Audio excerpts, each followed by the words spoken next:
Good morning, everyone, and welcome.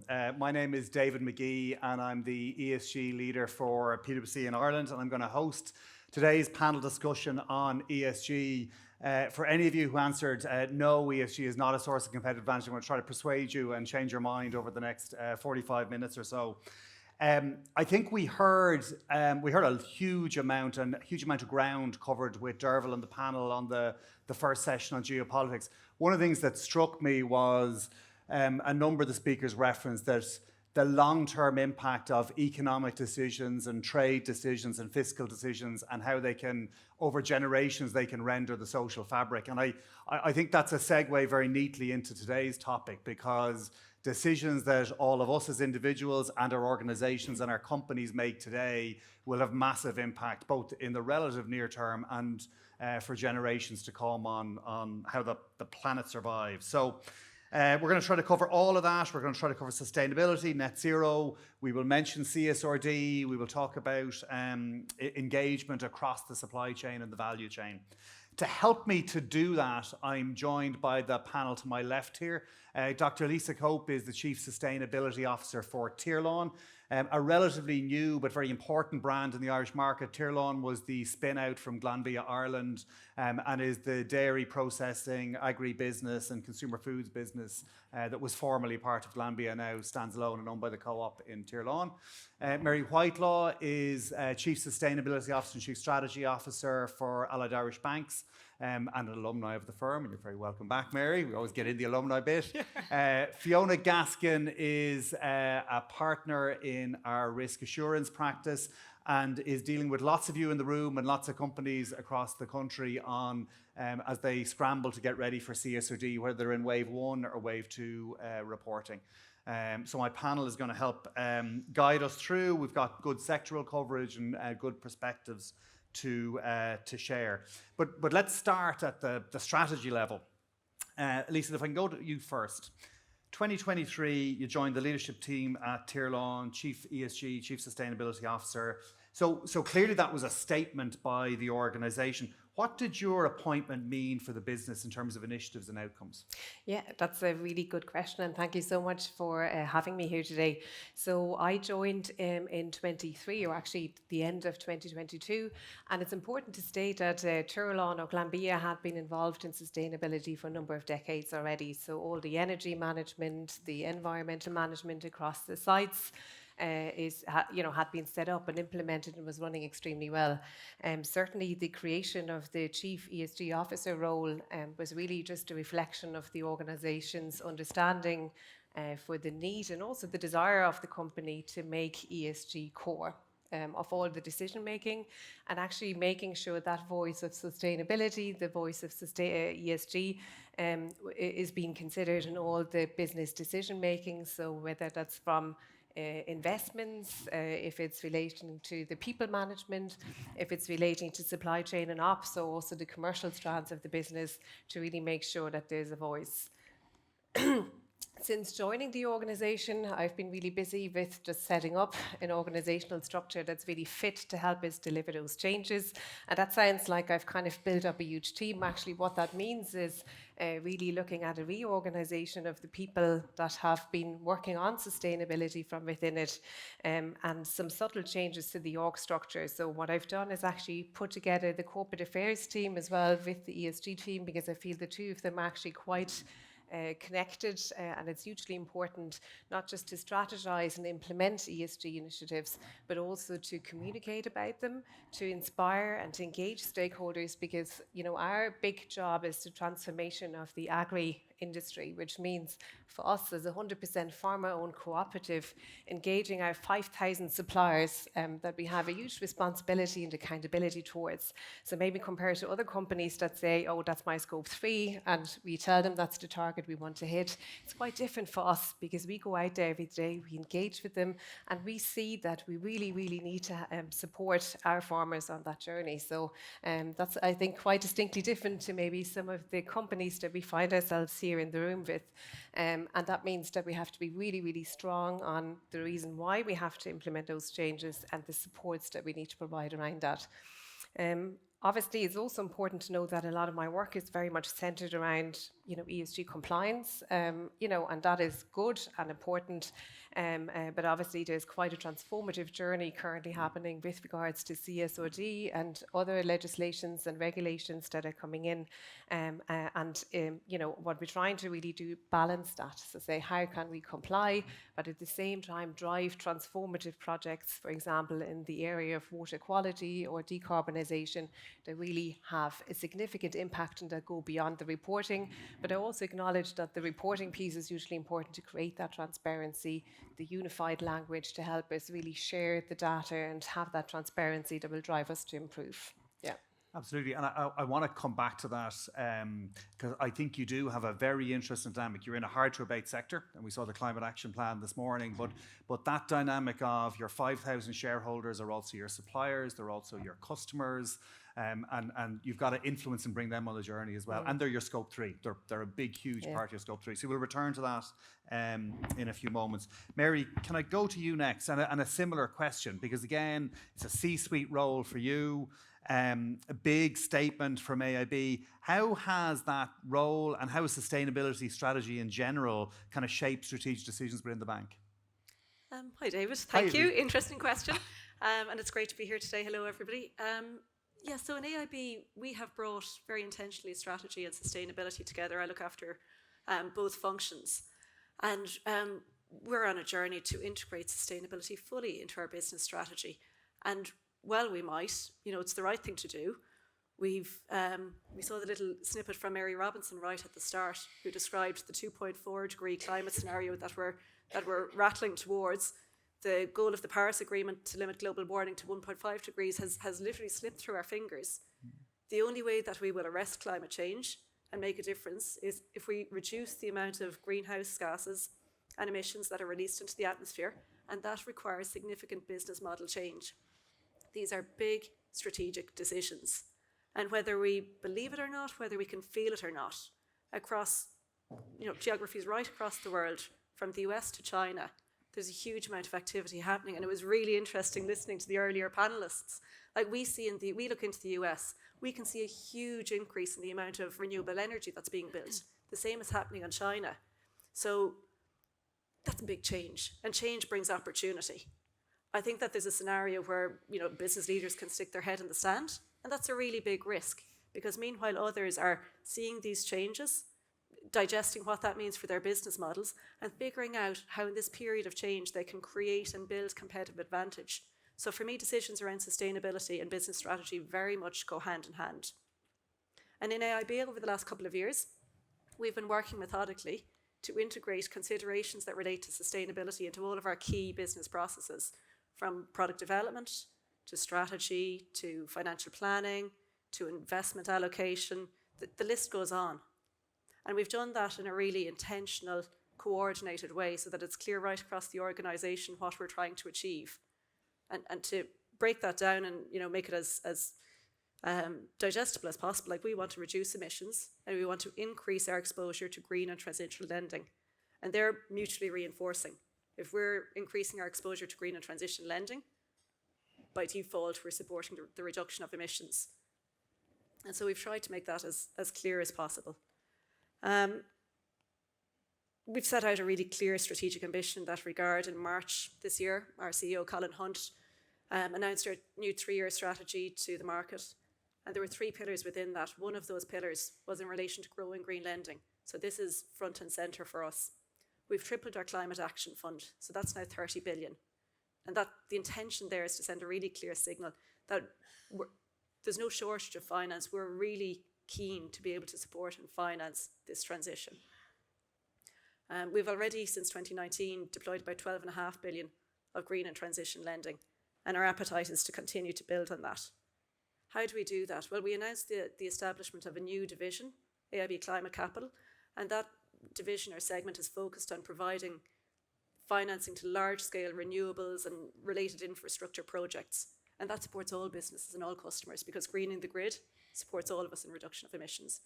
We also have for our largest customers sustainability-linked loans, and we're really clear from an AIB perspective what metrics we want to link and incentivise, and it all does come back to emissions there. For SMEs, we have green finance. We support large corporates if they want to issue green bonds. And for our retail customers, we have green mortgages, green personal loans. So this is all very integrated into our customer offering. And that'll continue into the future. But very importantly, is that when we describe something as green or transition, that we're clear on what we mean by that, and that it is sensible and consistent with what global expectations are. And Fiona, as our external auditor, holds our toes to the fire in that regard. And that all comes through transparently in our external reporting. So look, in AIB, strategy and sustainability, they're two sides of the one coin. And we don't see that changing into the future. In fact, we see greater integration. So look, it's a journey. We haven't gotten all the answers, but that's a reflection of where we are today. Great. Thanks, Mary. Fiona, can I go to you? A lot of, a number of companies have been kind of early movers, whether that's on making net zero commitments or starting their value chain transformation or trying to get ahead on reporting. What are the strategies that are going to drive the next phase of ESG and sustainability activity? What do you think? Yeah, I suppose what we see, and I know CSRD has been mentioned a couple of times, but that reporting element has been really helpful in terms of being a catalyst for organisations to be clearer about why are these, what are the topics that are relevant to them and why are they relevant. And as you get into the very first stages of CSRD, some of the first things you have to do is describe why a topic is relevant to your business model and your strategy. So I think the next phase of activity is really around kind of taking the output of the reporting piece and actually embedding it in the organisation. So Mary and Lisa have spoken about this as well in terms of it's about, this is actually about strategy. It's not about reporting. Reporting is just a catalyst that's there, and it's there for transparency. But what I see with organisations who are kind of that little bit more mature, and Mary referred to it in some of the stuff that AIB is doing, is around, things like, when you go to buy, so procurement departments actually considering carbon intensity or whatever it might be that's particularly important to them for the goods that they're bringing. So you're actually changing how procurement departments are doing their job. And in order for that to work, you have to actually change how they're assessed. So if a procurement department is only assessed on what's the cheapest way that they can get this good, then that's maybe not going to be compatible with your other strategic goals. The other side, absolutely the products that you're offering customers, it's changing what they're looking for. Hopefully, I'll be interested to see what the answer is later on, but hopefully the organisations will start to see the strategic advantage of being early movers, looking at things like what is it that customers want, do they care, are they interested in paying more for example, a product that has a lower carbon intensity to it. And I suppose more kind of internally within the organisation, there is kind of renewed focus in terms of particular HR issues, for example, bribery and corruption issues. So CSRD has been really useful in terms of getting the breadth of an organisation thinking about the relevance of ESG topics, but then more importantly, actually starting to embed those in what they do every day. Yeah, and I think I like that, like Mary kind of talking about Colin's new strategy and how it's a key pillar, but actually you got to bake that all the way down to how individual functions and teams are measured. Lisa, can I jump to you quickly? Because that comment, as I'm conscious, Tirlán sells to consumers, as you sell services to consumers, but that comment about the consumer has to be prepared to engage in this and make the decisions too. Yeah. Have you any views on that? Yeah, so certainly I used to work in retail before I joined Tirlán, so I'm quite familiar and very close to the consumer. And unfortunately, the majority of studies shows that everybody wants more sustainability, but unfortunately, the minority is willing to actually pay more for it. And a recent study published by UCC only last week indicates that 60% of consumers want more sustainable food, but only 30% want to pay for it. And that's the real conundrum that we have at this moment in time. That, whilst, and I fully understand the pressures that consumers are under in terms of inflation and, their basket of goods, but it is a problem because that shift towards a more sustainable food production, there is an added cost. At the moment, it's being absorbed across the value chain, but obviously the low-hanging fruit has been embedded. So the cost of actually including those measures is at this point still relatively low. But what we are certainly realising in our sector is that, as we go towards the adoption of methane additives, for example, to reduce methane emissions, as we go towards more intensive decarbonisation on farms and also within our own processing sites, the cost of that is very, very high. And, certainly we don't have, I suppose, the margins or the profit policy that allows us to absorb this. And maybe that's also where we see differences between some sectors that maybe have the ability to absorb those costs better versus others. And, I think that's where all actors of the value chain actually need to come together and really align what is fair and what is equitable around the distribution of that additional cost of food production. And it's certainly, we heard about, the various trends in the earlier panel as well, but in light of recent geopolitical concerns, in light of supply chain disruptions that we've experienced over the last number of years, the issue of food security becomes all the more important. And that's something that we need to factor in as well. How can we have a secure food system that is sustainable and also affordable? And I think that's the big challenge that our society faces at this moment in time. And certainly where we are really struggling to see now how we bake this into competitive advantage. So I know our B2B customers, that's primarily where we sell, they really do appreciate our sustainability strategy and the initiatives and the impact that we're having. However, when it then comes to actually a return in the negotiations, unfortunately, that's not quite reflected. So what we produce is a commodity product. And unfortunately, within that, the sustainability proposition is not returned. And that's something that we need to address if we really want to make that transformative change. Yeah, and I think it's one of the challenges that Enda referenced earlier in our CEO survey, where 28% of CEOs, and that number rises every year, think their business model is not sustainable in the long term. I think this is one of the challenges, because they look at it and go, how do I transform the value chain, take the emissions out, and still get my end customer to pay for that? And so, Mary, on that point, right, some sectors are just much harder to abate than others. And you talked earlier about all of the different schemes and loans and different services the bank offers. How do you actually help clients on that journey to try to address their own emissions? Yeah, interesting question, David. And building on Lisa's point, we would see it also in the funds industry, both in Europe and the US, where a year ago there were huge inflows into ESG funds, sustainability funds, and then outflows from those funds that were not delivering an appropriate commercial return. So it's really important that the two go hand in hand. This can't be a race to the bottom either. It's true, some sectors are far more difficult to abate. I want to be really clear though. So from an AIB perspective, as we look out and as we look to our customer base, which is a reflection of the geographies in which we operate, we see those sectors that will be more difficult to abate as the sectors that will require greater financing into the future. So there's no room for confusing those two. We absolutely are open for business to support customers in sectors that are more difficult to abate. I think energy is a really good example there. And energy is a difficult sector to abate. And in a lot of banks globally, there's a huge conversation about how do they reduce their appetite for fossil fuels. That sits slightly differently in AIB because back 2016, coming nigh and 10 years ago, we made the strategic decision that we prefer renewables. In an environment where capital is the constraint, we prefer renewables. And so we have, I think less than 1% of our book is exposed to fossil fuels. And we have a huge growth appetite for renewables and related infrastructure. Now, I think that sector is slightly different. If we come back to then transition, which impacts every company, we have an appetite for transition finance. We have sustainability champions dotted across our business so that when our customers come to engage with AIB, you can have a sensible conversation about it with somebody who understands the challenges that your business are facing. We prepare sector reports. We've built out an in-house research team so that we're supporting customers looking ahead to try to understand what are the business model adjustments that are likely to be required sector by sector. We invest in innovation through seed and venture capital funds, development funds, through financial support for different sectors so that as these new technologies are emerging, we're playing our part in trying to support that technology, helping it to mature as well. And generally, look, I suppose the two big asks for us as a financial institution, beyond question, there's a huge requirement for finance.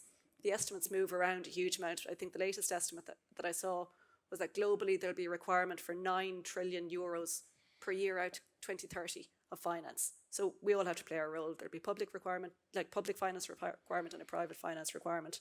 And look, sitting in AIB, we see our role as providing education, awareness, support, and providing finance.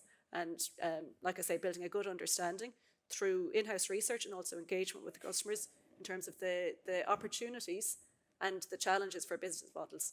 That's how we intend to lean in and support.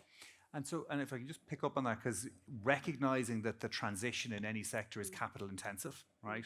And the bank has a role then in helping to finance that and the services you describe around that to help educate. But you're also offering discounts, as many institutions are, or preferential rates. So how does that square off? If there's higher demand, wouldn't you expect the price to rise? Well, look, what I would say is it varies sector by sector. Yeah. If we look at our green mortgage offering, we've incentivised that because we want to encourage customers to have the conversation. When we look to sustainability linked loans, we do look at factors that we believe make sense. And there's so many views on the number of metrics that can be used. We try to keep that really simple and, focus in on emissions there so that we don't end up caught in a web of, the relative movement from sector to sector across, 80 by 80 different topics. Financial incentivization is one route, but typically at that larger end of the market, transactions are bilaterally negotiated or we're participating in syndicates for other banks. So there's a couple of things that we can do to support there. Creating clarity and trying to lift the burden from companies, ensuring that we're not layering on additional requirements that are different to those that are required by regulation, different from geography to geography. So trying to keep it simple, trying to be really tuned in to what's happening in each sector so that we're having a sensible conversation around it, and then ensuring that we have a suite of products that make sense and are attractive to our customers. Thank you. Fiona, so we've talked a lot so far about climate and emissions and carbon, but social is a big part of both ESG and CSRD reporting. So share with us what leading organisations are doing around social responsibility targets.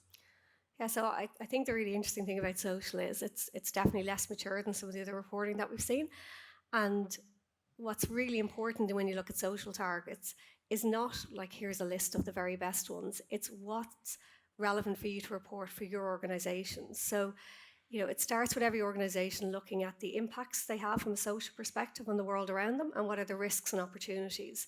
And then building on that, what are the actions that they're undertaking around those impacts, risks and opportunities. And the targets and the metrics should be built on those. So while you might see some commonality between different sectors, you shouldn't see kind of a blanket one across everything by and large because they should be different. So if you think about an organisation like an insurance company, so if you look at social topics, you typically have kind of your own workforce, you have workers in the value chain, and then you have things like consumers and end users and affected communities. So for an insurance company, for example, a lot of the social impact they're going to have isn't, the relatively small number of people that they employ. It's going to be around their investment book. Where do they put their money? What kind of funds are they going into? What businesses are they supporting? So their social targets and the actions that they're taking should include things that speak to that. And if you compare that to, like an educational institute or something like that, again, probably a relatively small number of academics working there.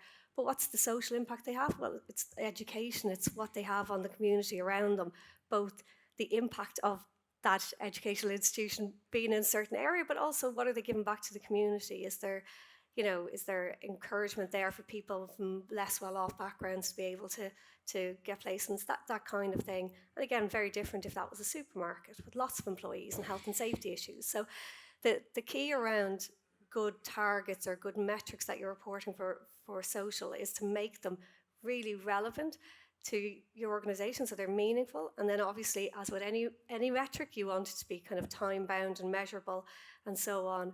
But the key piece is that it's actually meaningful in the first place. Great, thank you. Lisa, I'm going to come to you. So again, just to broaden it out from just emissions, right? Can we talk about water quality, which is something that matters an awful lot? Yeah. And because I suspect you're going to touch on it, will you give the 60-second primer on the Nitrates Directive? Because not everyone in the room is going to understand the Nitrates Directive.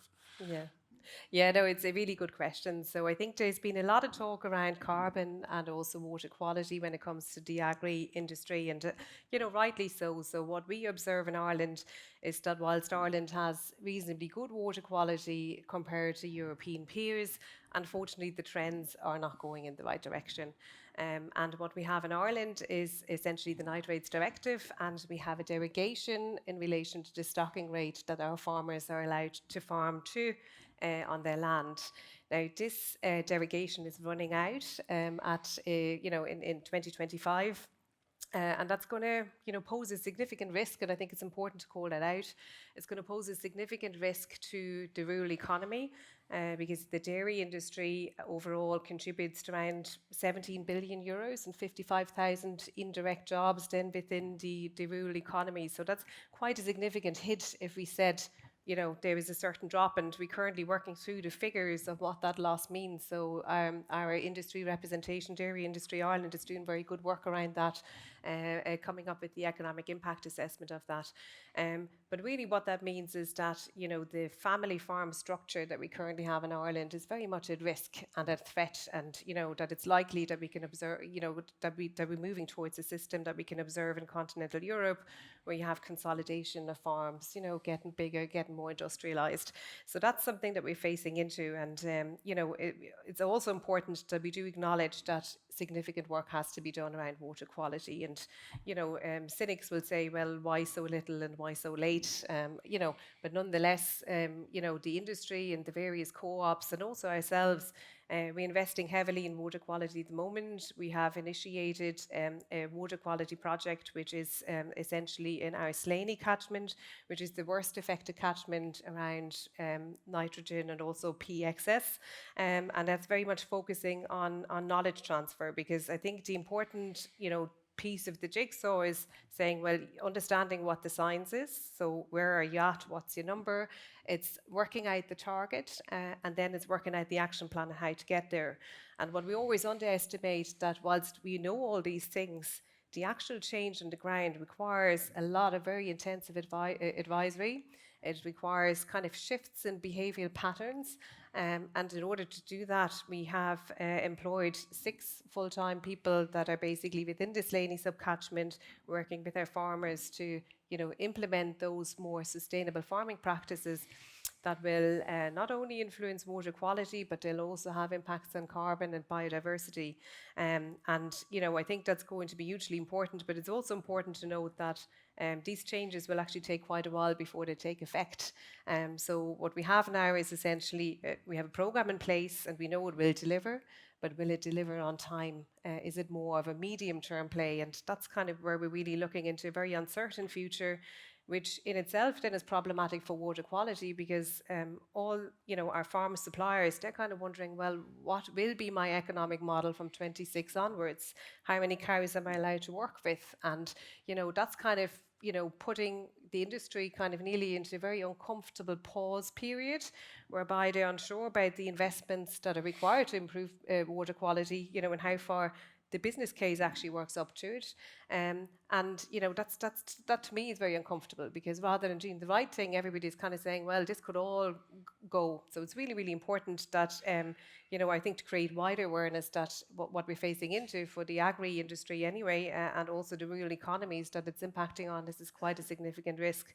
But maybe also to have that positive slant that there is solutions out there, and research from Teagasc, the kind of research body that does agricultural research, is indicating that water quality can be addressed, and can be addressed through behavioural change and knowledge transfer, and it doesn't necessarily have to result in a stocking rate reduction. So that's something obviously that we're trying to test out now, and to demonstrate that science actually can be scaled up and worked up. And really important, I don't think people fully appreciate just the growth in dairy output over the last 10 years since the cap was removed, and the level of exports that's created. Because as you point out, most of your output is going to B2B, and it's going to B2B outside of Ireland as well. So that's a huge. I do want to dip into CSRD, given the year we're in. Yeah, why? And I want to go to, I'll go to each of you in turn, which is a slightly different slant on it. So Fiona, give me best practices. So you're both working with people that you're going to help to get ready for audit, and also help to get ready for someone else to audit. So what does best practice look like as people prepare to report? Okay, so I'd say I have 5 points here. I think you're only ever supposed to have 3, but anyway, 5 brief points.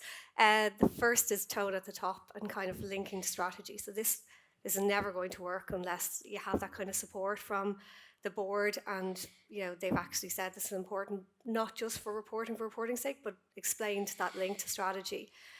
The second is around kind of how you structure the actual project to get the first year CSRD done, but how are you going to actually do it forevermore. So who has the responsibility for getting a HR metric right or a carbon metric right? Where does that sit? That stuff is really important, and you have kind of one chance to kind of wipe the slate a little bit and start as you mean to go on with this. But kind of very much linked to those is a communications plan then. So you can't be kind of off out to the side doing all this great work if actually the people who have to implement it don't understand it and aren't on the journey with you. And very much linked to that is getting audit ready. So the step up to limited assurance is a huge step up. I know sometimes people think limited assurance, that's really easy. That's just kind of a chat, isn't it? Like, it really isn't. It's still quite a high bar to reach in terms of being able to demonstrate, you know, those numbers are complete and accurate and so on. So, you know, getting ready for an auditor, trying to get your documentation ready, making sure people understand how to talk to auditors. You know, people who have never been involved in an audit process before, it's quite scary having somebody sit opposite you, asking you tons of questions where you feel like you're, you know, maybe being kind of, I suppose, really questioned on the integrity of what you're doing. So get them ready, let them know it's okay, and kind of give them some support. And then I would say finally is the monitoring of kind of targets. It should be similar. So when you kind of think ahead to what is it that you want to do, and when you're reporting, what story do you want to be able to tell, and how will that look? You don't want a big surprise at the end. You want to know what those targets, or so how you're meeting your targets as you go through the year. So make sure you're building that into your normal reporting for management and for the board. So what do you do for financials? Should you do something similar? Is the cadence the same? Is it a little bit different? But they're all things that need to be thought out, including whether or not to link the achievement of those targets to actual remuneration as well, which is something that we're seeing more and more. Okay, thank you. We'll come back to that at the end. Mary, one of the challenges in CSRD is you've got to look at the full value chain, right? So scope 1 and 2, all the stuff you can control, but scope 3 you can't. And for a bank, the scope 3 will encompass the loan book, which just exposes you to almost the entire economy. How are you approaching that? Cautiously. Yeah, no, you're right. Scope 1 and 2, we've been working away on reducing our operational emissions for a good few years now. They're down 49% since our baseline in 2019, and we'll see another step change when we report this year as the impact of our solar farms, the corporate power purchase agreement comes on stream. If you flip over then to scope 3, financed emissions, our loan book reflects society. Yeah. It reflects, you know, our market share of all of the corporates in the room here today. So several years ago now, we started a process to try to understand the emissions from those sectors. And look, this is always only going to be directional.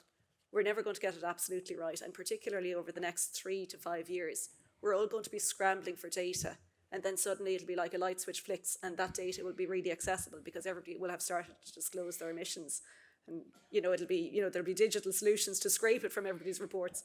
But where we stand today, so we've identified a small number of sectors that have the greatest impact on our balance sheet. We've worked to understand what drivers do we need to focus on to reduce the emissions from each of those sectors? And we've had our methodology validated by the Science Based Targets Institute. Now, understanding the steps that are needed to reduce the emissions for those sectors, it's well and good to get them down on paper. We've also integrated that into our financial planning processes, our strategic planning processes. And so there's regular reporting to board, to executive committee, and the strong awareness across the group. To give you an example of what that looks like, when we look at our mortgages portfolio, we know that we need to be steadily over time increasing the number of A and B rated homes in our books. Now, some of that will happen naturally because regulation is changing and new homes that are built to different standards of energy efficiency. And this is a gradual move. But we do need to understand, I suppose, that glide path and what it needs to look like. And our business leaders across the group need to understand what that looks like. So we've done that work. That's been live in our organisation for the last couple of years now. And we disclose on that transparently and in an assured way from next year onwards, but in our annual reporting, both in our annual financial report and also in our detailed sustainability report. We're conscious that this won't be a linear path. There'll be step changes in it. Technologies that we don't have today will improve what we look like in years to come. but we do need to have that direction, that flow, and have a sense of, are we ahead, are we behind, are we on track? And so we'll just continue to build on that in the years ahead. And that's consistent to what banks globally are doing. We're part of the NZBA, the Net Zero Banking Alliance. So there's no sudden moves here. This is all being done in a consistent, coordinated way, and recognising that regulation is also moving us all in the same direction. So hopefully that gives a sense of it, David. Yeah, started early, consistent, coordinated, and yes, still a little nervous glance to the auditor. So that's a lesson to all of us, right? Lisa, you've also got a challenge, right? Because I said in the intro, your scope 3 is your farmers effectively, but they're the shareholders, right? They're the board of directors, they are your customers, they're your suppliers. So how do you have a slightly different dynamic there with your scope 3? Yeah, absolutely. And it's maybe just important to highlight, similar to most organisations in this room, our scope 1 and 2 is less than 3% of our emissions profile. You know, our investments then have a certain percentage in our milk footprint. You know, so that's the procurement of the milk from our farmers lies at around 60%. So that's kind of, you know, where we find ourselves in terms of, you know, coming up with glide paths to reduce. We currently have a 30% intensity reduction target for our dairy that we procure, and we have reduced since 2018 baseline by 6.3%. So we're on a good trajectory, and our farmers have done tremendous work in terms of the adoption of more sustainable farming practices. So that will be low emission slurry spreading, switching to protected urea, for example, to reduce carbon, and the introduction of multi-species swards and clover within the permanent pastures. But there is obviously a more significant step change to happen. But we're also very grateful that Ireland, due to its unique national approach that has been in place since 2012-2013, is very clear on the pathways and the marginal abatement cost curve for on-farm carbon reductions. So Teagasc, the research body that looks at agricultural research, has really mapped out, you know, which technologies need to be adopted and what the cost of those technologies is, and, you know, kind of mapping that with different scenarios of the herd. So that is really helpful to us because we understand what needs to happen. And then we only have this small challenge of getting our farmers to adopt it. And that's really where I suppose that kind of, you know, the outreach, the, you know, engagement, and also the, you know, the inspiring comes, or, you know, plays into to a very large extent, because, you know, I stated at the offset that, you know, other companies, they kind of go, that's our target, we'll do workshop for suppliers, and then, you know, you go off and implement, and, you know, we can maybe discuss if we can fund a pilot. Very different for us. We go out there, and our farmers, they are definitely do hold us accountable, and we do a lot of regional meetings and farmer meetings. And, you know, they certainly do not tire of highlighting that there's a cost to these issues now, and there's a cost to providing more data for CSRD, and there's a cost for increased farm administration. And, you know, I think they're coming to a point now where they feel, you know, we really want to do the right thing. We are custodians of the land, and it's important to remind ourselves 65% of all land in Ireland is used for agriculture. 81% of that is actually used for permanent pasture. So, you know, they are our most important stakeholders when it comes to nature-based decarbonisation that not only drives down carbon, and I think that's maybe also an important point. So I think it's really important to say, you know, we want to bring down carbon, but we also want this aligned with nature. And I think there is some unintended consequences, or, you know, within that. But so it's really, really important to, you know, demonstrate to them that we want to support them. And maybe just to kind of put a little bit of sentiment out there, I think a lot of our farmers at this stage feel that, you know, a lot of that kind of public narrative and the discourse that, you know, that we can read about in some of the big media outlets, they feel that's kind of, you know, unfair. And, you know, I'm not here to judge it, but they're kind of, you know, it's very simple psychology. If you want people to do the right things, you should positively reinforce and say, you're doing that really well. Now there's room for improvement. How do we fix that gap? And that's currently not happening. It's all very, very negative. And, you know, if we want to win them over, I think we need to really, you know, work on our messaging. We need to work on the encouragement. We need to work on the incentivization. And you referred to the report published today. I mean, we understand that the compliance cost for Ireland Inc. will be anything between 3 to 8 billion euros. why not take some of the money and actually invest it to do the right thing to reduce the emissions profile and make it a little bit easier? So getting the balance between carrot and stick is hugely important. And, maybe also what we hear back, I mean, farmers are incredibly well connected, so they would, regularly exchange with farmers in the US, and they go, it's all about growth there, it's all about driving on, it's all about subsidies and support and incentives. And then we come to Europe and it's all about the policies, it's all about the compliance cost. So they kind of really get the sense of, there's a huge amount of curtailment happening, which, in itself, we can discuss if that's the right or the wrong thing. But it's just, I suppose, how that whole topic is broached is very, very different. And they also say, well, there's at least 10 other countries that will fill that gap when we start when we reduce production here. So it's a little bit of kind of saying, globally, what difference can we make here? And I think that's important context then to go out there and engage with our farmers. And obviously we have a whole program of work. We have a whole team that is focused on farm sustainability support services to go out there and bring about that change. But absolutely, and it's a big journey to bring your farming community on. One of your cooperative peers or competitors told me at one stage, up to 3 years ago, there were 2 words you couldn't say at the farmers' AGM. One was emissions, the other one was vegan. And things have moved on and improved. I'm going to come to final questions. Just before I do, in a few moments, Derval's going to send everyone on a break and we're going to give everyone tea, coffee and baked goods. But there's no such thing as a free coffee break. If your organisation, if you're sitting there and you're not sure what your organisation is doing on CSRD, will you grab a PwC person and just say, what questions should I ask when I go back to the office? Because as you've heard from the panelists, this is the unashamed plug part of the morning, by the way. You should go and have that conversation because this is not a trivial thing to sort out. Final questions, Mary. Just want to turn the focus internally for a moment, right? Because we get told in the polls and we get told in the surveys that young people care about this. So can I talk about staff, right? What difference has it made? Because AIB's been very vocal about taking sustainability and making it core to strategy. What difference has that made with the staff? I think it's been a really positive change. So again, we've approached this in a really coordinated way. We've looked at our corporate purpose statement and we've refreshed that purpose statement to more accurately reflect the direction of the organisation. So our new purpose statement is empowering people to build a sustainable future. And that alignment between purpose and strategy and the way we communicate to our staff has been really motivating. It has created really strong alignment.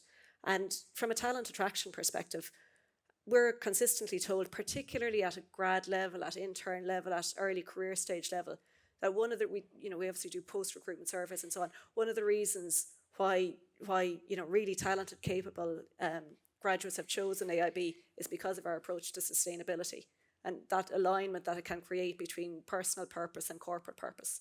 So that has worked in our favour. It had also been good from a team building perspective, from a colleague engagement perspective. I would say, and I've said this a few times, it's been one of the easiest areas to source discretionary effort from colleagues, because obviously there's not full-time dedicated sustainability staff in every team of the organisation, but typically when we seek a secondee or we look for somebody to take something on a part-time basis, there's a real energy and appetite around that. People are interested in the topic, they care about the topic. It's really satisfying to work on and great for anybody with a bit of intellectual curiosity. You learn a lot about the world, a lot about different sectors. Thank you. Lisa, just outside of your own industry, for the people in the room, what advice would you give for people trying to start this journey or trying to encourage their organisation to do more? Yeah, that's in relation to CSRD, yeah? Or ESG generally. Or ESG generally. I do think, and I mean, this is just summing up what has been said on this panel already. Use it, whilst it feels very heavy in terms of compliance and just making sure you have it, I think there is lots of upsides of doing it, because it certainly drives the internal engagement, it drives the conversation around it. It kind of holds you accountable to be very clear in your strategic direction, have those conversations around, what are maybe some of the upsides of ESG as well, because we certainly, it's very hard to look beyond the cost implications and, you know, the negative impacts that ESG and sustainability can have on business cases, on paybacks, etc. And I know that can be quite challenging, but, you know, we also created a role in my function, which is looking at the opportunities. So it's a sustainability ventures role. It's really about saying, well, how can we actually harness the positive potential that comes out of this new green revolution that we're facing into. So I think kind of trying to take that balanced view, and I know that can be difficult, but, you know, seeking out the opportunities that lie within it, and, you know, maybe also kind of looking at it in terms of a phased approach. So at the moment, we're very much going through a reporting, a transparency, a data phase, but I think once that's set up and we can hopefully utilize significantly AI within that process, you know, how can we then focus on what we're really passionate about, and that's delivering that change. It's about transforming our business model. It's about you know, the wider facing transformative changes that we can achieve. So that's probably what I would leave people with from my side. Great way to finish. Thank you very much to my panelists, and thank you to all of you. Back to Tirlán.